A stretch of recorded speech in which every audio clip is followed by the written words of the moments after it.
In this video, we want to take a few moments and break down the importance, the value, and the components of a strategic launch plan. And as you plan a church, this document becomes really important, especially in the pre-launch phase.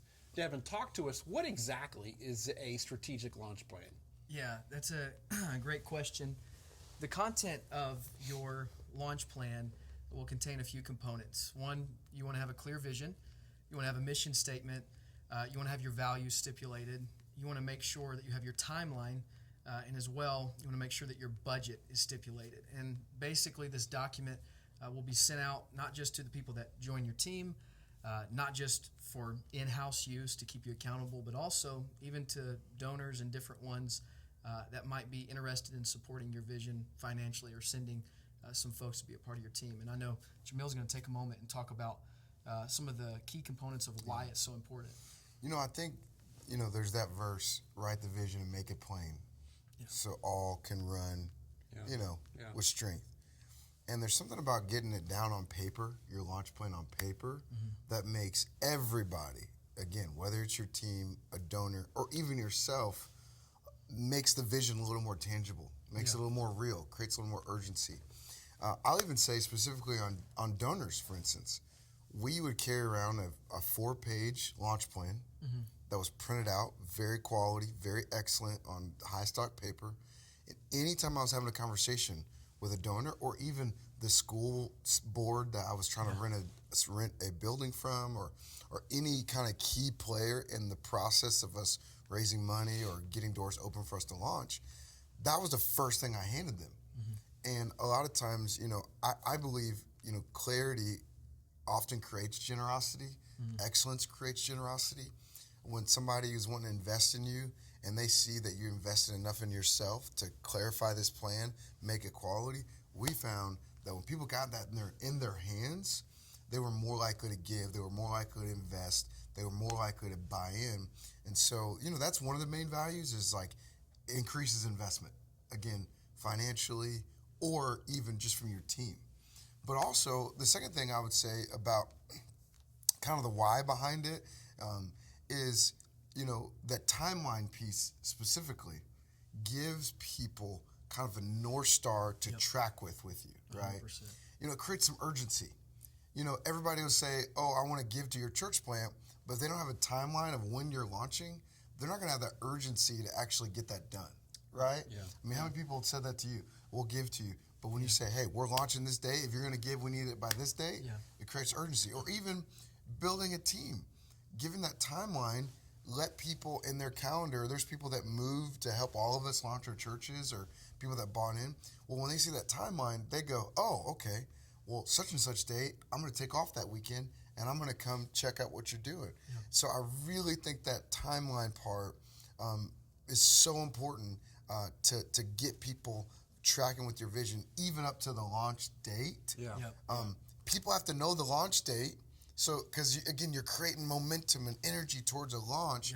And when people can see on paper, hey, we're launching April 1st, well then, if it's 6 months out, but April comes around the bend and they've got that in their brain, like they're going to be there. They're probably going to invite their friends. And I can't stress enough that this launch plan, everybody, I talk to a lot of guys that kind of want, well, we'll just feel it out, right? But the problem is, like, you can feel it out, but nobody else can. Like, nobody else can track with your feelings. So when you put it on paper, it allows other people to get the clarity that you have as a planter in your spirit because you're passionate about it. You know what I mean? Like, we're all like, to us, it's like, it's a done deal. It's going to happen. But putting on paper the launch plan allows everybody else to get their little piece of what's in your heart. You know what I mean? Can I add to that? Because I think one of the key things that you said is about the fact that it keeps you accountable to something. And one of the coolest things about planting a church, one of my favorite things, is that you get to define the culture up front. You define that culture. This launch plan has your values listed. And I remember early on, our team might be tempted to deviate, might be tempted to, sort of harness the wind in the area. And I'm not saying that you can't ever deviate, but when you've stipulated your values and your vision very clearly, it's really cool to be able to go back to that over and again when there's temptation to deviate, to do something different. And I watched it shape our culture for the better up front really early on so that people could understand who we are. For example, in your church, Stellar Church, does a great job. I know you guys do a great job too down at Victory Chapel of excellence, for instance. One of our values that we had in that brochure or that launch plan was chase excellence. So then when we're doing setup and, a sign looks really sloppy, it gives you language to go, hey guys, remember our launch plan? We decided we were going to chase excellence. Let's make sure the signs look better. Yeah. And it just got, language dictates culture. 100%. And that, playbook of a launch plan just gives everybody the universal language. Yeah. And again, it helps everybody hold accountable to it, which I think you guys did a great job of. So yeah, for us, it really forced us to get really clear.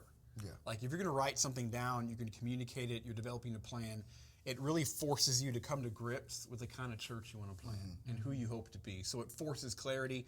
For us, it also anchored us to a very clear pathway in the future. For us, our launch plan was broken up into a series of phases. Each phase, we had a few targets or a few benchmarks that we're aiming for.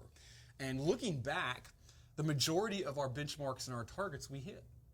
And when you start getting those small wins kind of under your belt, it will give you momentum, leading up to the launch of your church. Because you really realize the power of momentum. And you feel it when you don't have it. I think it's also important when we're talking about a launch plan, the power of clearly articulating a vision, and it really forces you to determine a few things. And for us, we had a few launch team members, unchurched people within our community, that the only reason that they stated they joined the church because they saw our plan, our little pamphlet that we put together, and they said, we feel like y'all are going somewhere.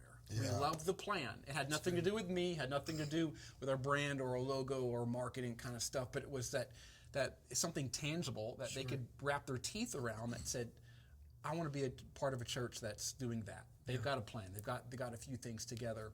And on our launch day, we had a few launch day goals. And one of them was we put together like a launch day booklet, which was a very kind of small version of our larger launch plan. And one of the things, our goals was we want every person that walks through the doors to walk out with the launch day booklet. And in that booklet, it talked about, a few of our high-level goals, our discipleship pathway or pipeline, where we are, what we want to accomplish, the kind of church we want to be. There are people that was a reference point for them. That's really cool. Who we are, what we're about. And so it becomes really important, I think. Yeah. And I want to add this about kind of how, right? Yeah. All of us have launch plans, which, by the way, I think we'll make that available, a PDF available if you guys want to check it out. But I'll say this, one, sometimes, imitation is the basis of innovation. And before you can, develop everybody wants to develop this new crazy idea. Well, it's like, hey, don't reinvent the wheel though. Like the launch plan that I had, I looked at some other launch plans, and then I didn't steal everything, but I saw some best practices and did that, and we all did that and and there was some element of imitation, not reinventing the wheel, so that we could have a template to therefore put our vision into, And so I just want to encourage everybody that's watching on like the how, look at some launch plans. You're not going to steal everything, but it is going to give you a basis or a template to kind of build upon, because there's people that have gone through it, that have tested this stuff out, and it's not just theory, but it's practicality. And so, there's stuff you can save yourself learning the hard way. What's that phrase like? It's always better to learn from somebody else's mistakes, right? Absolutely. So I just want to encourage you with that. Like, innovation sometimes is built on imitation. So if you're asking, well, where do I start? Well, hey, and again, we'll make that available to you, but find some other launch plans, and you can build off of that. So to that point, undoubtedly, we stole Ascend Church's launch plan. Like you say, don't steal, but I remember Brother Tenney, I think it was Brother Tenney said, I steal, but I steal from the best. Yeah. And so if you're going to steal, make sure you steal from the best. And I remember one of the things that was so impressive to me out of your launch plan was there was like this budget wheel, and every piece of that pie was like charted out with a specific number of where the funds were going to be allocated. Because like you mentioned, this strategic launch plan, it justifies your budget. Because if you just throw a number out there as a church planner, say, hey, we want to raise $100,000 to start our church. Well, to someone who doesn't really understand what that all entails, that could be an intimidating number, or even could come across, haughty or whatever. But then when you see it in the will, in the strategic plan, and you realize that doesn't only include, portable church equipment, but it also includes maybe rental for your first 6 months. Maybe it includes all of the different marketing materials you're going to send out, the Facebook advertisements, all of the different pieces of that pie. You start justifying this big vision that God has given you, because the bullet points by themselves, the big vision statements by themselves, they really don't justify somebody investing. And so I'm with you, and I would agree. If you're going to steal, steal from the best, and do that deep dive on that PDF. You'll be glad you did. And the last thing I wanted to add, guys, is that, obviously this is a spiritual endeavor. Yeah. Sure. And sometimes we put spiritual on one side and strategic on another side. Yeah. And the pushback, even some of you watching could be facing is, well, am I being spiritual if I build out a plan ahead of time? Sure. I got to just feel it out as we go. And it's like, hey, God's a God of order. And if he can speak to you, the night before you preach, he could speak to you the month before while you're thinking about that day. And so my encouragement is like, pray and fast about the launch plan. Yeah. Seek the face of God, but it doesn't mean that you have to, do it just week by week. Again, because other people can't track with you. That's exactly like if right. I'm, now we all have churches that we invest back in church planning, right? Yeah. Well, if I'm a church wanting to give to you, and I'm trying to figure out what you're doing, and you keep telling me, oh, well, I'm just feeling after God, like that's awesome. But if you tell me, hey, I'm feeling after God, but we're launching this day, and this is the big outreach thing we're doing, and you give me more detail, as a donor, I'm more compelled because I'm understanding the ROI more. And then when I'm going back to the people that helped me raise the money and I go, hey, look what they're going to be doing on May 28th. Let's pray about it. It's just easier to flow that way. 100%. So I'm just encouraging you, don't fall to that lie that spiritual's over here and strategic's over here. Like, he's a God of both. Yes. Churches fail for lack of three things: lack of calling, lack of strategy, and lack of funding. Mm-hmm. So we're assuming you have the calling. Yeah. And we're assuming you probably don't have the funding yet. But in order to get the funding, you have to show that you have the first two. Yeah. And your calling and your strategy will bleed out onto that paper. Mm-hmm. And you're right, they're not opposed to each other. They go hand in hand. Yes. And so, in fact, I would say that it takes somebody pretty courageous and gutsy to put their vision on a paper, because now you're accountable to it. And that's a pretty gutsy thing to do. For sure. And I'm sure if you guys are anything like me, we've had conversations with guys, and we talk about strategic launch plan, and what do you mean strategic launch plan? You mean like a business plan? And my response always is we're not discounting the leading of the Spirit, as Joumeel said, but it's the God that's calling us to plant a church, not also the God that gave Moses the pattern to the tabernacle, or gave Noah the blueprint for the ark, or gave Solomon or David, the blueprints for the temple. God's a God of order, and he knows what your city, needs in a church. And so he'll give you a plan, he'll clarify a few things for you. And the reason I think a strategic launch plan is really important, I'm sure you guys will agree, because there will be moments where you ask yourself, what in the world am I doing? Mm-hmm. Sure. What in the world have I gotten myself into?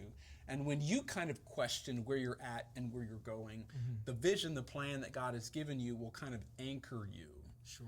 In those moments of, self-doubt and questioning and insecurity and anxiety, and having a vision that's concrete, that's spelled out, that's detailed, and that's Spirit-led, will really kind of tie you when all the winds of like, do we go here, do we do this, do we do that?